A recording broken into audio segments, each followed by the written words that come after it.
With the Golden State Warriors being crowned champions of the NBA, is LeBron James really the greatest of all time?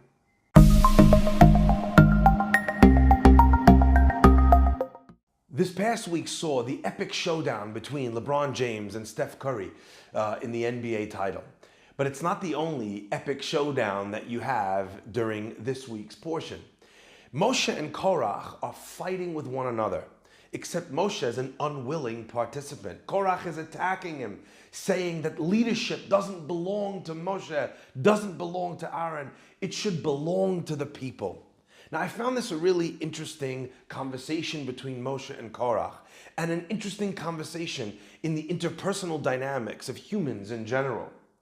I saw an amazing clip this week. Some of you may have seen it. It had Michael Jordan flaunting his rings on his fingers and asking what he thought was a more important question.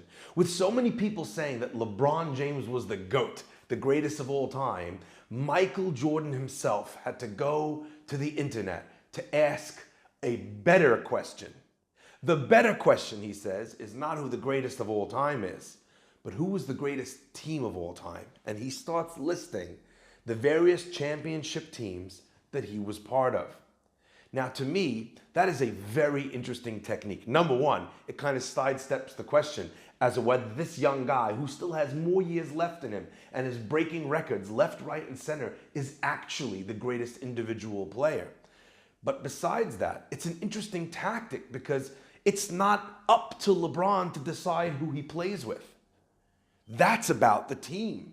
If anything, this conversation of greatest team is a question of whether or not the general manager at the time was smarter or with more vision, whether the salary cap applied to the team, whether they were willing to spend more money to be able to bring in the star players. It's got nothing to do with individual talent. I think in some ways that's what Korach is fighting about, quote unquote, with Moshe. You see, Korach wants leadership for himself. He's jaded. But when people want power and they can't have it, they're willing to burn down the whole house around them just so that someone else won't have it. Now, if Korach wants leadership, surely the best platform for arguing for it is not to go step to Moshe and say, Moshe, why do you think you're a leader? All the people are holy. Because by that gist, Korach, you're also not going to be a leader. On that topic, what we find is Korach willing to burn everything to the ground in order that the other person shouldn't have it if he's not going to. This is a fascinating insight into the way we fight, the way we argue with people.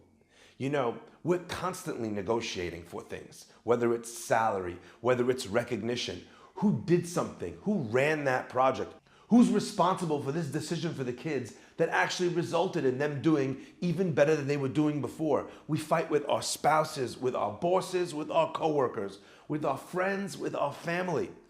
And sometimes the argument gets to a stage where we see that maybe we're losing. So we try and change the question. Michael Jordan changes the question.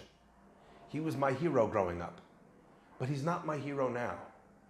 Because when someone can't see that someone else is better for that job than them, do they deserve your respect? I think there's something really powerful about this.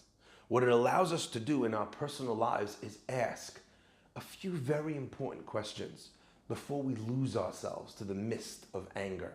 If you ever listen to the radio when people call in on certain hot button political issues, if you're ever online and you watch people typing back and forth one to another on issues such as security, such as Trump, such as the Middle East, finding a conversation where people are actually arguing logically, calmly their points is rarer than seeing a unicorn.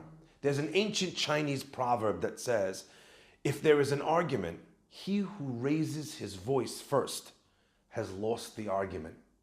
If you need to scream, if you need to divert, just own up and admit that maybe someone else might have a point.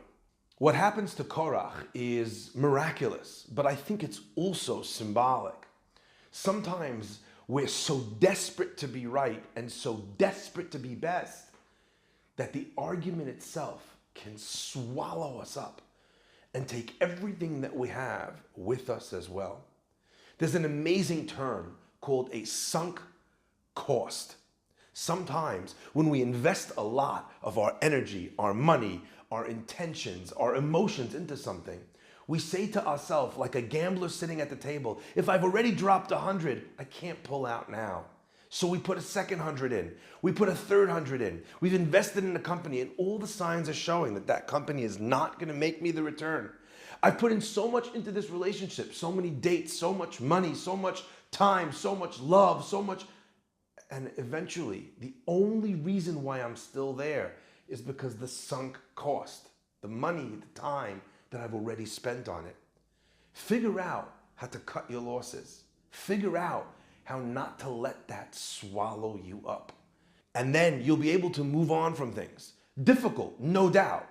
But at the very least, you don't walk around carrying that baggage with you forever. Shabbat Shalom.